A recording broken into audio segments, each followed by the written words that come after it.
I hope Tony Khan was listening to CM Punk's interview on the MMA Hour, because it sounds like CM Punk was handling the business that Tony Khan was afraid to take care of. According to CM Punk, multiple times he talked to Tony Khan about handling the situation and tell him, you handle this before I do because you're not gonna like the way that I handle it. And honestly, CM Punk's morals align with mine perfectly, because I'm also of the impression as long as you respect me, I will respect you. The second that you disrespect me, there is no going back from that. CM Punk says that he didn't explain himself earlier because he's of the impression of letting the internet think what it wants to think, but arguably you're supplying to the misinformation by not telling them what's going on. CM Punk says that AEW was sold to him as an alternative to WWE when they're not really an alternative. They're not in the business of making money. They're in the business of pleasing a niche market of the internet.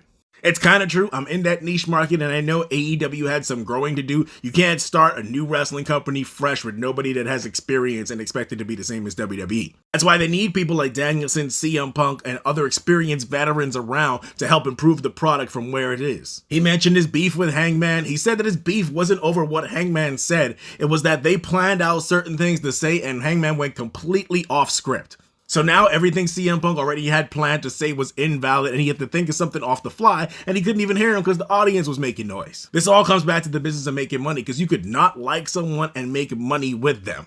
If they had a problem, they could air out their grievances in promos planned out and still have a good show. He mentioned Colt Cabana. He said Colt Cabana tried to talk to him at one point in AEW, but he told him he'll never talk to him without a lawyer present. He said he told Tony Khan Collision wouldn't work. He'd rather just sit down and talk with the other people and figure things out, or just quit. But according to CM Punk, Tony Khan would not release him, and he wanted to work things out.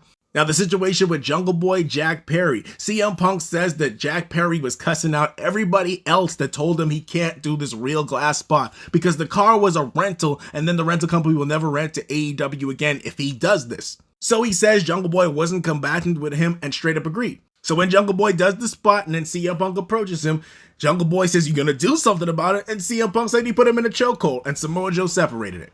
So it pretty much seems like Jungle Boy was reckless and off the rails here. Tony Khan didn't know how to handle the situation. He couldn't talk about Brawl Out because he said he signed an NDA, but if CM Punk's goal on getting on this interview was to clean up his image, I think he did a great job of doing that. I'm still gonna slander him just for my own personal entertainment, but good job, CM Punk.